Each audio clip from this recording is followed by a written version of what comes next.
I want to tell you something I have never talked about publicly before. 3 years ago, I sat across from my mother at her kitchen table, the same table where she had helped me with homework as a child, where she had baked every Christmas, where she had built a lifetime of memories. And she looked at me and asked me what my name was. She did not know who I was. And the hardest part, the part that still stays with me, is that looking back now, I can see that the signs were there years before that moment. Small things, easy things to miss, things I wrote off as tiredness or stress or just getting older. If I had known then what I know now, if someone had shown me what I am about to show you today, I believe things could have been very different. This video is not just information, it is what I wish someone had told me before it was too late. Please watch all the way through, and if someone you love is showing any of these signs, do not wait. Do not make the same mistake I did. It started so gently that none of us noticed. My mother was sharp. She was one of the most intelligent, organized, capable people I had ever known. She remembered everything. Birthdays, names, stories from 40 years ago told in perfect detail. So when small things started to change, we explained them away. She repeated a story at dinner. We thought she was just excited to tell it again. She forgot her doctor's appointment. We thought she had just been distracted. She seemed a little quieter at family gatherings. We thought she was tired. We were not lying to ourselves. We genuinely did not know, because nobody had ever told us what the early signs of Alzheimer's actually looked like in a real person. Not in a textbook, not in a checklist, but in someone you love at your own dinner table. These are the signs I missed. I am sharing them with you so that you do not miss them too. The first sign, and the one I missed for almost a year, was that she started repeating herself. Not occasionally, consistently.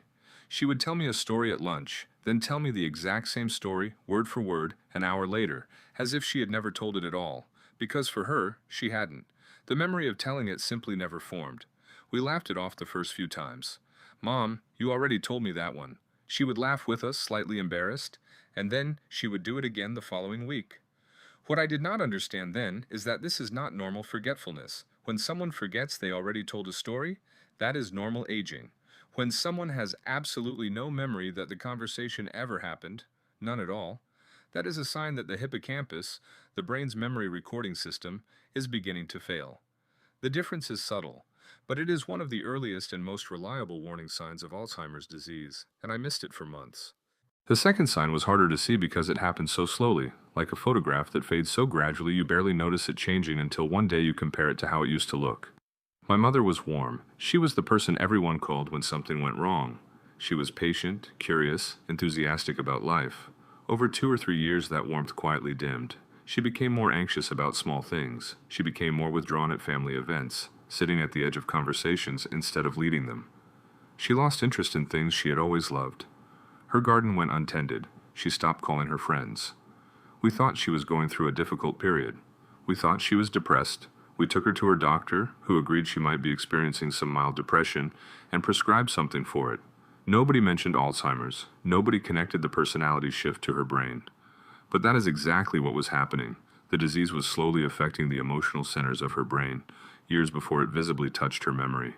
My mother had cooked the same Christmas dinner recipe for 35 years. She could have made it in her sleep. One year, about 18 months before her diagnosis, she called me 4 times while making it. She could not remember which step came next. She had the recipe card in front of her and she still could not follow it. She was embarrassed and frustrated. I thought she was just having an off day. Looking back, I understand now that this was not an off day. The disease was beginning to affect procedural memory, the deep automatic knowledge of how to do things you have done 1,000 times. Other things started slipping in the same way. She had trouble counting change at the grocery store, something she had done her whole adult life. She got confused operating the washing machine she had owned for 15 years. She struggled to follow the plot of television programs she had always enjoyed. These are not signs of stupidity or laziness. They are signs of a brain under genuine neurological pressure, and I wish I had recognized them as such. This was the sign that finally made us realize something was truly wrong. Though even then, it took us longer than it should have. She got lost driving home from her grocery store, the store she had been going to every week for 22 years. She ended up in a neighborhood she did not recognize and had to call me in tears, not knowing where she was. We told ourselves it was a one-time thing. Stress, distraction. Then it happened again. She got confused on the walk between her bedroom and the kitchen.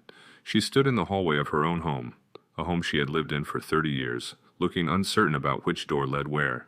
This type of disorientation is caused by damage to the brain's spatial navigation system, specifically a region called the entorhinal cortex.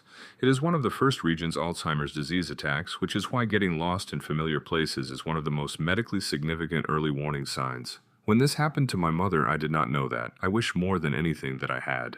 This one I only learned after her diagnosis, and when I heard it, I felt something drop in my stomach, because I remembered it so clearly. About 5 years before her diagnosis, 5 years, my mother mentioned that food had stopped tasting as good. She thought she had a sinus problem. She commented that her morning coffee had no smell anymore.